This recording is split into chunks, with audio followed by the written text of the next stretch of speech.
What's up, y'all? Welcome right back to Timothy Humble Cooking. And as always, all praise and glory goes to the owner, the Most High, God. He provided food for me to even cook it for y'all. So, I'll just thank him. Don't thank me at all times. I don't need thanks. I'm just a messenger. Now, we get right back into this of why the simps and beta bells and Pookies and Ray-Rays, neither of them make good partners for the woman. And this is why women are constantly stuck in this limbo of the men ain't versus everything they pretty much say. They really, a lot of women will get hurt by their Pookie or Ray-Ray and then blame all men for it. And then other women will say, you know, I want a man that's going to give me the heavenly treatment, treat me like I'm a god, while still ignoring and treating that man like trash because you're really not attracted to that man. So women get super confused, but it's all right. I didn't twitch a muscle. I just stared at the two of them until they left. When I got back into the house, what I said in the last video, him and that guy made eye contact. He didn't twitch. He didn't react. Don't break eye contact, but don't give any reaction. And don't intentionally make eye contact. But you know, if you're seeing the woman out of your house and he's just looking, and he just happened to be looking into the house, and y'all just happen to make eye contact, then that just happens. Lapsed on the couch. I felt empty. My marriage had been cold over the past few weeks, but now the house itself feels cold. I haven't told anybody in my life about what happened yet. Not my friends or family. I'm not sure why. I think I just need time to deal with it on my own before I start bringing other people into it. This is the first time I've talked about it to anyone else, though I'm not sure if it counts since I'm anonymous here. Regardless, it's been helpful just to have somewhere to let it all out. The same guy she swore was her biggest mistake? That's called recycling garbage and calling it treasure. Well, see, what most of you men, again, don't understand is, yes, that probably is her biggest mistake. But logically, she may know logically that this man ain't good for her, and that the simp she's with is the better option. But her heart is 99 times out of 10, her heart is always going to outrule her brain because she's a woman. Now, with most men in America, it's the same case. Their heart is always going to outrule their brain. Why? Because men were raised by women, and men who were raised by women don't know how to be a man. And then the way she broke the news, like she expected you to thank her for finally telling you, followed by, "Do you even care about me?" You're wrong. You're not. She wasn't expecting a thanks. She was expecting a, baby, please don't leave. I've given you everything. I've given you my heart. That's what she was expecting. Lady, you just admitted you'd been cheating with your prison pen pal ex. What exactly did you think was going to happen? That you'd give her a hug and help her pack? Update. I'm back with an update to my original post, and it isn't what you'd expect. Even I'm having a hard time believing what happened. The whole thing took a turn in a direction that I really couldn't have expected. But first, I really want to appreciate everyone who reached out to me with support and advice. I don't think I was at risk of harm when things were tough. I took about a week before I was back to my normal self. Once I could think objectively, I got to work. That's fine, King. That's fine, you know. Take you some time. It happens. A week, I'm proud of him. Well, a lot of men still have feelings for women after years, and then still wait for that woman that clearly don't want them while using and abusing the woman that actually shows attraction and actually pursues them. My next step, which was to get a divorce. She was already living with someone else, and we were still legally married. I didn't like the thought of that. I figured getting a clean break as soon as possible would be the best thing to help me get over her. I reached out to a divorce lawyer and we set things in motion. I tried to manage my expectations by letting me know how these kinds of things usually went. It seemed like it would be easy since we didn't have kids or valuable property to fight over, but he told me not to let my guard down. 9 times out of 10, divorce is a messy affair, and things could always get messier. I had no idea how right he was at the time. It happened when I locked our joint account. My lawyer advised me to protect my assets, and that included any shared accounts. She'd be able to pull as much money as she wanted from them. We had the house fund in the shared account, and I'd be danged if I let her take that away. I don't know if she got an alert from the bank, but she called me the next day to ask why I'd frozen the account. She sounded alarmed, like I'd emptied the account. I explained to her that I'd just frozen it to be fair. The court would decide what would happen with the money, and she didn't like that answer. She started shouting at me, accusing me of trying to sabotage her. She said that Jason needed some money to start a business, and No, y'all paid attention exactly to what she just said. She said Ray needs money to start a business. And it's probably some manipulation he did for her. Because, Pookies and Rays have a lot of charisma. And they are really good at, manipulating to get what they want out of women. So, but this is how it is.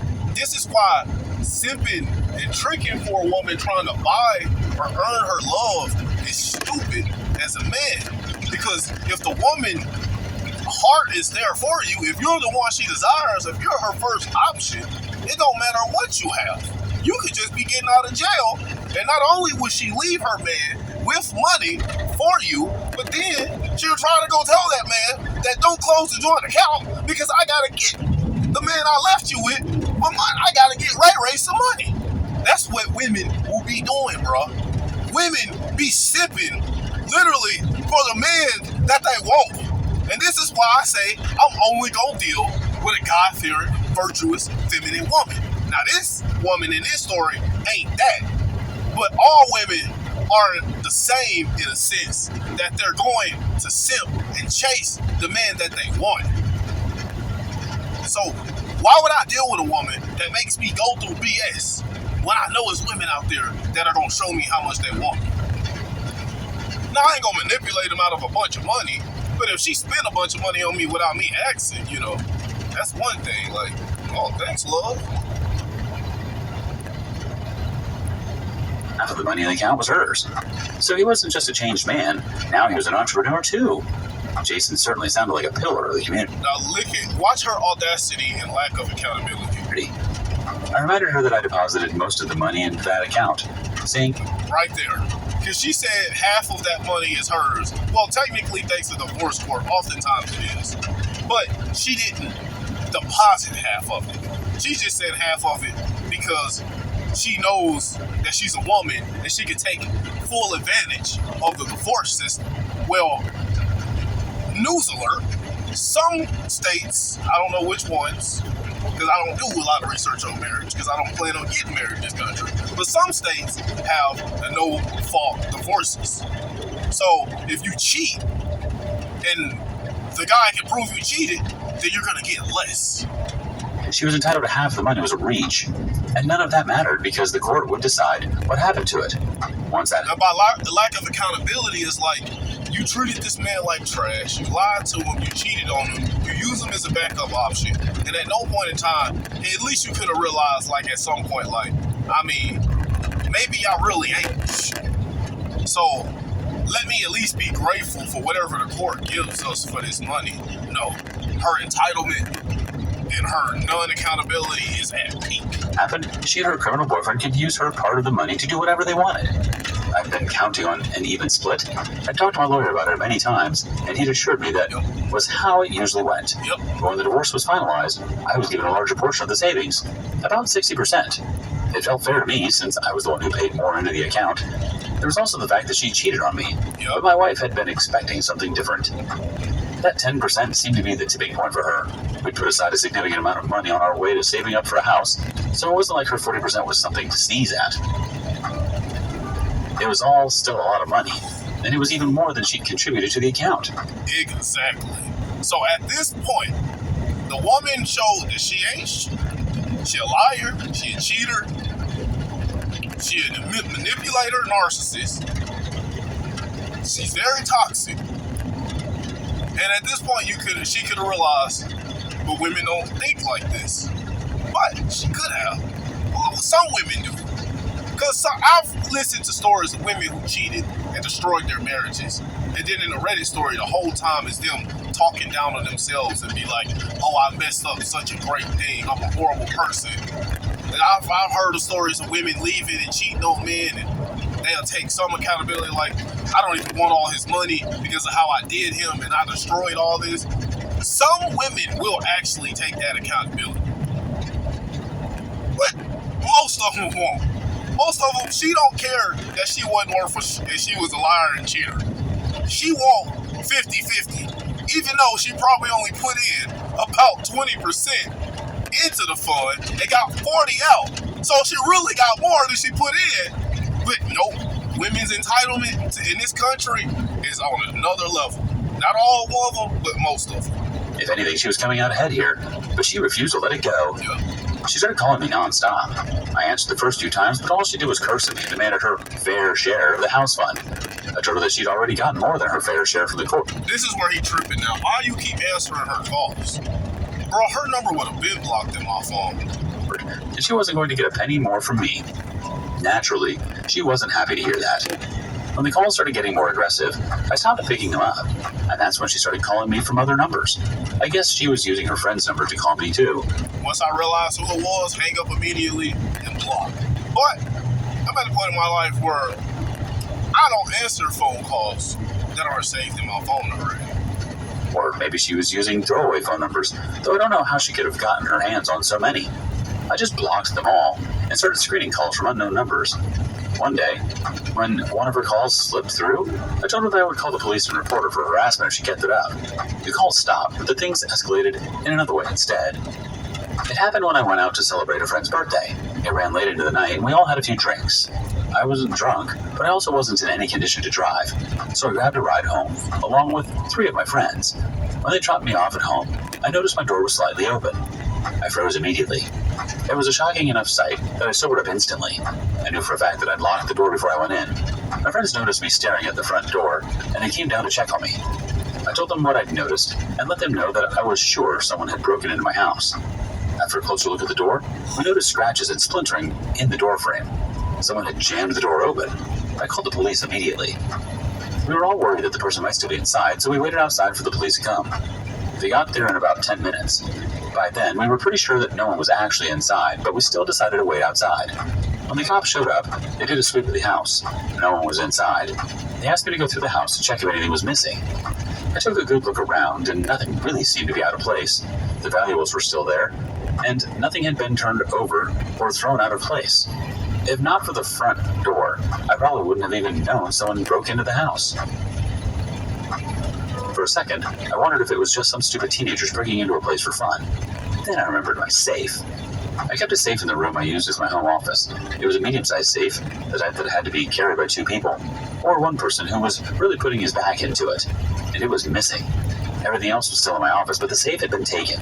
I told the police about it, and Back then, when I did have a place and I had a safe with money in it, what I would do is for one, I got a real big safe, and 2, I put a bunch of weights in it. So that thing weighed well over 100 pounds. So, yeah, good luck taking my safe out the house. And we had a pit bull at the time. had the same thought I did. The thief had gone straight for the safe, so they knew where it was. They asked who knew about the safe, and I told them the truth.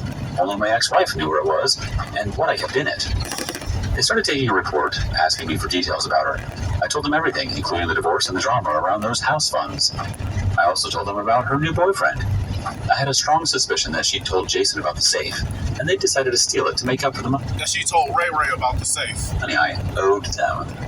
The safe contained valuable assets that could be worth thousands of dollars if you knew what you were doing. I had a crypto wallet in there with access to a few $1,000s of Bitcoin. The drive itself was password protected so the thief wouldn't be able to access it easily, but it wasn't something I wanted to lose. I had a few other valuables in there as well, including an heirloom watch I got from my grandfather. That had sentimental value along with considerable cash value. My ex knew all of this was in there, and she knew it was worth a lot of money. She didn't know the code, though, which would explain why they'd just picked up the whole safe, if it was really them. The police didn't say much about my theory, they just told me that they'd talked to them, but I could see the officer's look of interest when I told him that Jason was recently released on parole. When the police left, I called the 24-hour locksmith to fix the front door. My friends waited with me until he was done. They were talking about going... Pay attention to when the police go to their house. I want to show you how God works. ...to visit Jason and teach him a lesson. I said I wanted to wait for the police to do their job, but I appreciated the show of support. When the locksmith was done with his job, I left with my friends. I didn't really feel safe sleeping in the house that night after the break-in. Jason struck me as the type who would come back to do something stupid, especially if he couldn't get the safe unlocked. So I followed one of my friends home to crash on his couch for the night. I got a call from the detective in charge of the case the very next afternoon. He told me they'd sent out a unit to check out Jason and my ex-wife. They told him that they wanted to talk to him about a burglary in the area. He agreed to talk to them, but he was nervous and jumpy the whole time. He spoke to them through a crack in the door and denied knowing anything about the burglary. Then my ex came out to see who he was talking to. They said she was drunk and very angry to see the cops. She opened the door to talk to them, and they caught a glimpse of the safe, half covered with a blanket, sitting nearly out of sight in the hallway. You see how God turned situations that were manipulated by demons into good situations? It's nothing but demons why these people had the audacity to steal from this man, even after they got a bigger portion than they deserved. But God turned it around. The cops didn't even have permission or a reason to search the house. So had the man just stayed there and talked for a second until the cops finally left, then this would have been a way more complicated story, and we probably would have got a different story. However, the woman walked out and forgot that they left the safe in view, and she was drunk. It's nothing but God.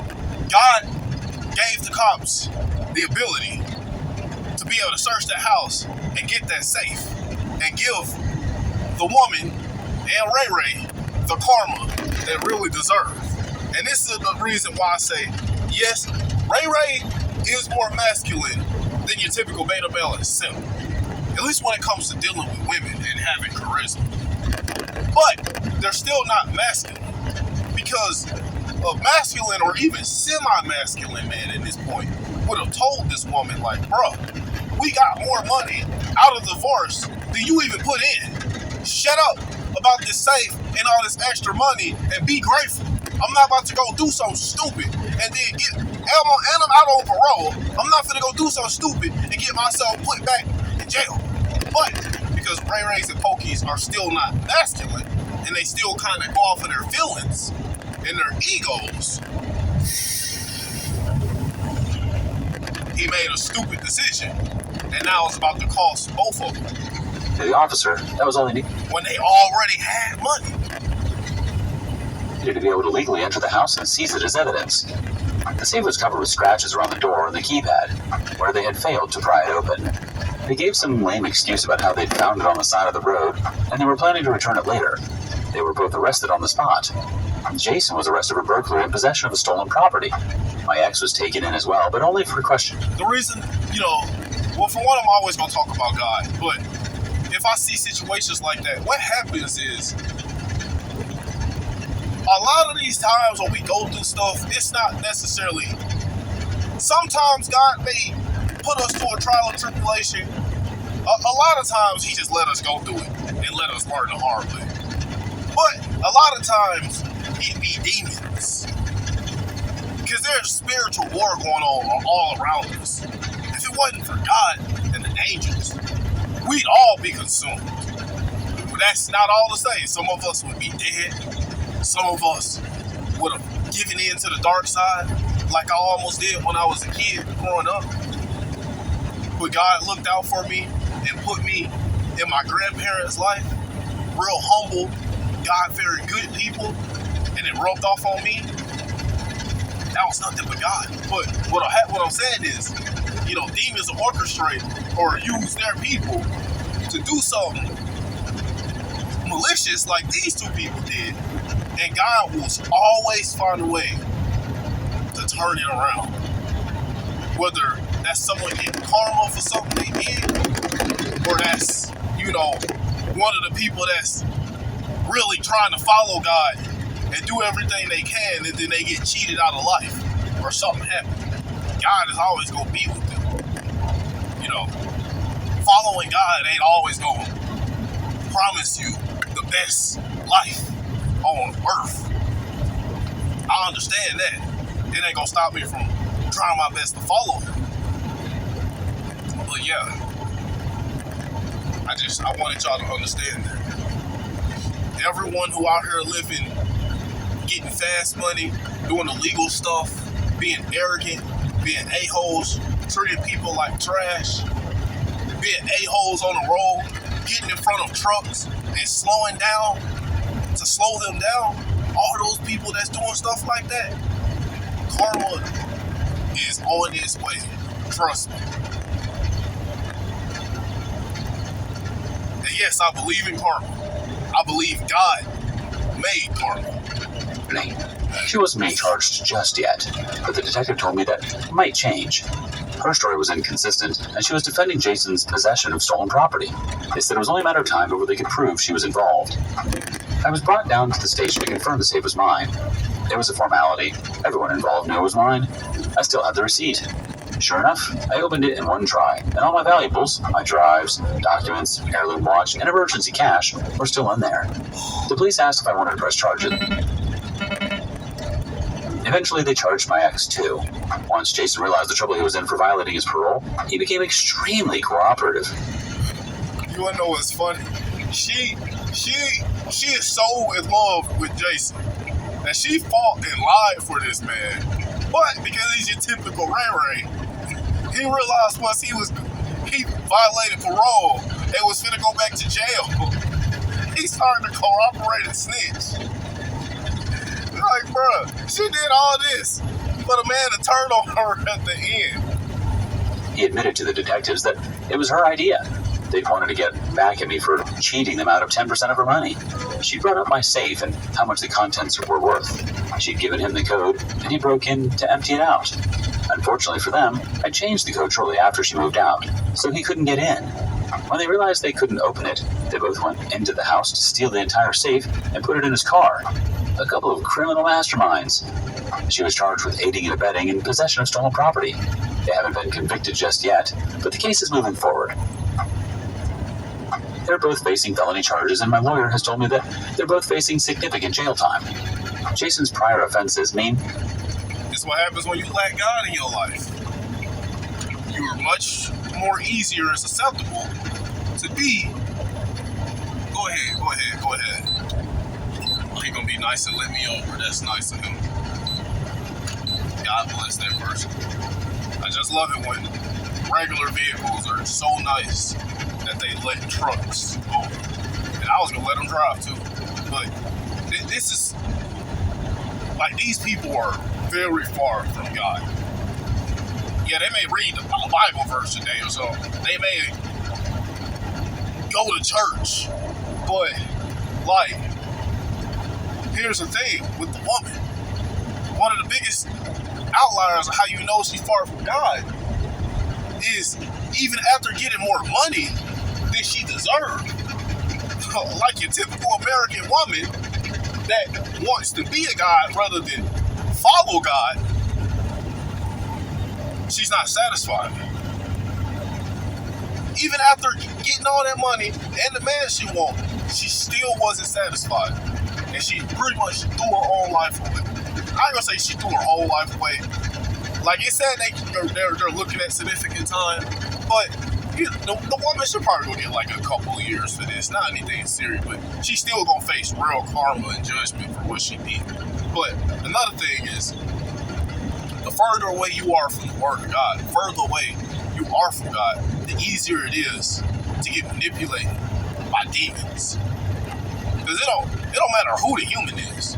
The closest humans that follow God every day versus the humans that don't even believe in God at all, we all get visited and attacked by demons. But the closer you are to God and His Word, the more likely you are to see signs of stuff you shouldn't do. You get what I'm saying? But people like that are so far from God and so consumed in the demons that they let take control of them, that God was probably giving them signs like, look, don't go steal this safe. God was probably the one nice enough to bless her with more money than what she deserved. It could have been, or I don't know for sure. I don't want to get into everything like I know all of God's moves and plans. But what I'm saying is, even people that's living the worst lives, God will try to be there for them. He will give you signs and signals that you're constantly going in the wrong way, the wrong direction. I was moving in the wrong direction for good most of my life. This only a few months ago where I really truly became a true follower of God, and He was patient with me this whole time. And this whole time I realized that He had been giving me signs and signals, letting me know, like, no, don't do that. Don't do that.